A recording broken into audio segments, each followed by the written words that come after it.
வணக்கம். இலங்கை செய்திகளுடன் நான் நிரோஷன். விரிவான செய்திகளுக்கு முன் தலைப்புச் செய்திகள்.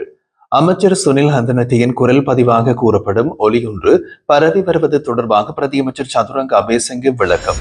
பொதுஜன பெரமுன கட்சியிலிருந்து விலகி முன்னாள் அமைச்சர்கள் மற்றும் நாடாளுமன்ற உறுப்பினர்கள் உள்ளிட்ட பலர் ஜனவரியில் மீண்டும் கட்சியில் சேர உள்ளதாக தகவல். மாகாண சபை தேர்தலை நடத்தும் திறனும் தன்னம்பிக்கையும் அரசாங்கத்திற்கு இன்னமும் உள்ளதாக நினைத்தால் உடனடியாக தேர்தலை அறிவித்து மக்களுக்கு நிரூபிக்க வேண்டும். சாகர காரியவசம் சவால். ரணில் லண்டன் சென்ற வழக்கில் சிஐடி அதிகாரிகள் 5 பேர் சென்று செலவிடும் தொகை ரணில் விக்ரமசிங்க செலவிட்டதை விட அதிகமாகும் என்று நாடாளுமன்ற உறுப்பினர் சாமர சம்பத் தசாநாயக்க விமர்சனம். தொடர்வது விரிவான செய்திகள். உரிமம் இல்லாமல் இறக்குமதி செய்யப்பட்ட அரிசியை பொதுமக்களுக்கு விநியோகிக்க வெளியிடுமாறு அமைச்சர் சுனில் ஹெந்தினத்தியிடம் இறக்குமதியாளர் ஒருவர் கோரியதையே திரித்து பயன்படுத்தி குரல் பதிவாக சமூக ஊடகங்களில் பரப்பப்பட்டு வருவதாக பிரதியமைச்சர் சதுரங்க அபேசிங்க தெரிவித்துள்ளார். தென்னிலங்கை ஊடகம் ஒன்றில் நடைபெற்றிருந்த அரசியல் நிகழ்வொன்றில் கலந்து கொண்டு கருத்து தெரிவித்த போது அவர் இதனை விளக்கினார். சமூக ஊடகங்களில் அமைச்சர் சுனில் ஹெந்தனத்தியின் குரல் பதிவானதாக கூறப்படும் ஒலியொன்று பரவி வருகின்றது. இது குறித்த கேள்விக்கு பதிலளித்த போது பிரதியமைச்சர் கூறுகையில், ஒரு இறக்குமதியாளர் உரிமம் இல்லாமல் 1,30,000 மெட்ரிக் டன் அரிசியை நாட்டுக்கு கொண்டு வந்துள்ளார். உரிமம் இல்லாமையால் அவர் என்ன செய்ய வேண்டும் என்று அமைச்சரிடம் கேட்டுள்ளார். இதற்கு சுங்கத்துறையால் எதுவும் செய்ய முடியாது. குறித்த சரக்கை பறிமுதல் செய்ய முடியும் என்று அமைச்சரால் தெரிவிக்கப்பட்டது. அதற்கு இறக்குமதியாளர் எனக்கு இதனால் பலன் இல்லை, மக்களுக்கு விநியோகித்து விடுங்கள் என்று கூறியுள்ளார். பறிமுதல் செய்த பின் ஒரு குறிப்பிட்ட வரி செலுத்த வேண்டியிருக்கும் என்றும் அமைச்சர் விளக்கம் அளித்துள்ளார். இந்த விவகாரத்தை பற்றிய நீண்ட கலந்துரையாடல் பின்னர் திரித்து பயன்படுத்தப்பட்டு குரல் பதிவாக வெளியிடப்பட்டுள்ளது. அதேவேளை சர்ச்சைக்குரிய 323 கொள்கலன்களை விடுவித்ததற்கு உடந்தையாக இருந்ததாக குறித்த குரல் பதிவு சமூக ஊடகங்களில் பரவி வருவதும் குறிப்பிடத்தக்கது. ஸ்ரீலங்கா பொதுஜன பெரமுன கட்சியிலிருந்து விலகிய முன்னாள் அமைச்சர்கள் மற்றும் நாடாளுமன்ற உறுப்பினர்கள் உள்ளிட்ட 20க்கும் மேற்பட்ட அரசியல் தலைவர்கள் வரும் ஜனவரியில் மீண்டும் கட்சியில் சேரவுள்ளதாக புதிய ஜனநாயக முன்னணியின் நாடாளுமன்ற உறுப்பினர் ரோகித அபேகுணவர்தன தெரிவித்துள்ளார். தென்னிலங்கை ஊடகம் ஒன்றுக்கு கொடுத்த செவ்வியொன்றின் போது அவர் இந்த விடயத்தை வெளிப்படுத்தியுள்ளார். தாமும் மீண்டும் SLPPயில் இணைய தீர்மானித்துள்ளதாகவும் இதற்கான பேச்சுவார்த்தைகள் தற்போது கட்சி அதிகாரிகளோடு நடைபெற்று வருவதாகவும் அவர் கூறினார். கடந்த பொது தேர்தலுக்கு முன்னர் ஸ்ரீலங்கா பொதுஜன பெரமுனவை விட்டு வெளியேறி 20க்கும் மேற்பட்ட உறுப்பினர்கள் தற்போது தனது அணியில் இருப்பதாகவும் இந்த குழு சமீபத்தில் நரேன்பட்டியில் உள்ள கட்சி தேசிய அமைப்பாளர் நாமல் ராஜபக்சவோடு நடத்திய கலந்துரையாடலில் பங்கேற்றதாகவும் அவர் தெரிவித்தார். முன்னாள் அமைச்சர்களான பவித்ரா வன்னியாச்சி, ரமேஷ் பத்ரன, சிந்தக மாயாதுன்னு உள்ளிட்டோர் இந்த குழுவில் இருப்பதாகவும் அவர்கள் மீண்டும் கட்சியில் இணைய விருப்பம் தெரிவித்துள்ளனர். இவர்களில் பலர் 21ஆம் தேதி நடைபெற்ற எதிர்க்கட்சி பேரணியிலும் பங்கேற்றதாக ரோகித அபய குணவர்த்தன குறிப்பிட்டார். தாம் பொதுஜன பெரமுனவை விட்டு வெளியேறவில்லை என்றும் கடந்த பொது தேர்தலில் நாடாளுமன்றத்திற்கு தேர்ந்தெடுக்கப்பட்ட தகுந்த முடிவெடுத்து சிலிண்டர் சின்னத்தின் கீழ் போட்டியிட்டதாகவும் அவர் மேலும் தெரிவித்திருந்தார். மாகாண சபை தேர்தலை நடத்தும் திறனும் தன்னம்பிக்கையும் அரசாங்கத்திற்கு இன்னமும் உள்ளதாக நினைத்தால் உடனடியாக தேர்தலை அறிவித்து மக்களுக்கு நிரூபிக்க வேண்டும் என்று ஸ்ரீலங்கா பொதுஜன பெரமுனவின் பொதுச் செயலாளர் சாகர காரியவசம் சவால் விடுத்துள்ளார். கொழும்பில் நடைபெற்றிருந்த ஊடகவியலாளர் சந்திப்பொன்றில் கருத்து தெரிவிக்கும் அவர், நுகையகொடையில் அண்மையில் நடைபெற்ற பேரணிக்கு ஆதரவை தெரிவித்த அனைவருக்கும் நன்றி தெரிவித்ததோடு 21ஆம் தேதி மக்கள் அளித்த செய்தி மிக தெளிவானது என்று குறிப்பிட்டுள்ளார்.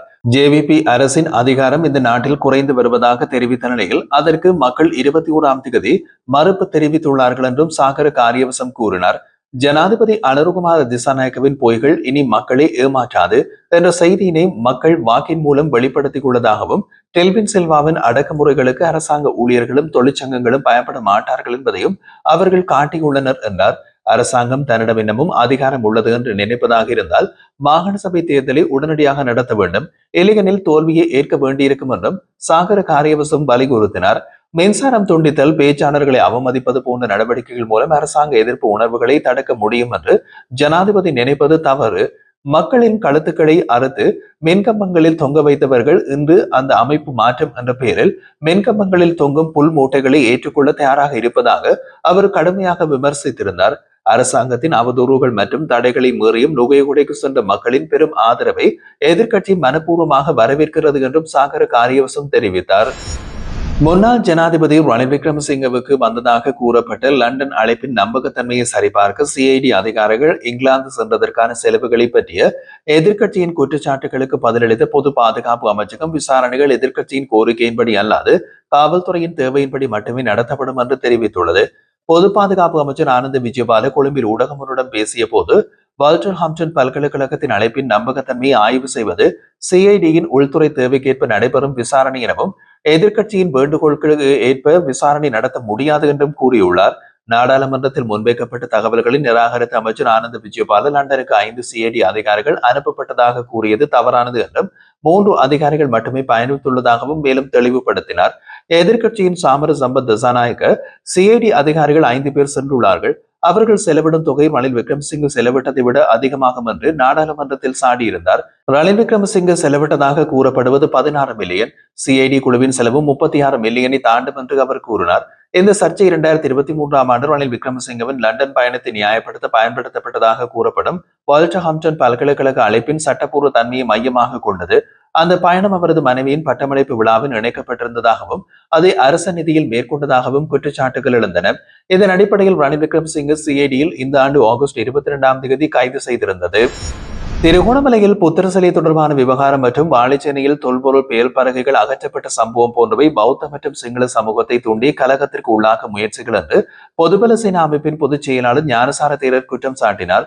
ராஜகிரியவில் உள்ள பொதுபல சேனா அலுவலகத்தில் நடைபெற்ற ஊடகவியலாளர் சந்திப்பின் போது அவர் இந்த கருத்துக்களை வெளியிட்டார். தேரர் மேலும் கூறுகையில், சமீபத்தில் நாடாளுமன்ற உறுப்பினர் ஒருவர் கனடாவில் தனிநாடு கோரிக்கையை ஆதரிக்கும் வகையிலே கருத்து தெரிவித்தது கவலைக்குரியது என்றார். 30 வருட போருக்கு பிறகும் புலிகளை நினைவுகூற தார்மீக உரிமை ஒருவருக்கு சாதாரணமாக இருக்க முடியுமா?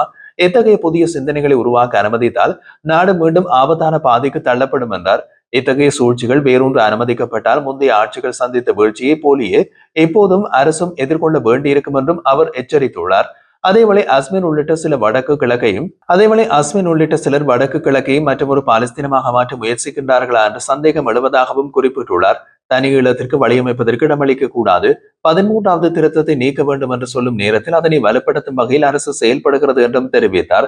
வாழைச்சேனையில் தொல்பொருள் பெயர் பலகைகள் அகற்றப்பட்டதை சுட்டிக்காட்டிய அவர், பிரதேச சபையின் அனுமதியின்றி பெயர் பலகையை நிறுவ முடியாது என்பது போன்ற முரண்பாடுகளுக்கு கிரீன் சிக்னல் தரும் சூழலை அரசு உருவாக்குகிறதா என்றும் கேள்வி எழுப்பியிருந்தார்.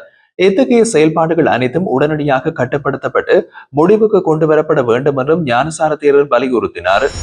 லண்டனில் ஜேவிபியின் பொதுச் செயலாளர் டில்வின் சில்வாவுக்கு எதிராக நடைபெற்ற போராட்டம் தெற்கின் நம்பிக்கையினை மீண்டும் பெற ஒரு நிகழ்வாக இருக்கலாம் என்று பிபித்துரு ஹெல உரிமையவின் தலைவர் உதய கமன்பில சுட்டிக்காட்டியுள்ளார்.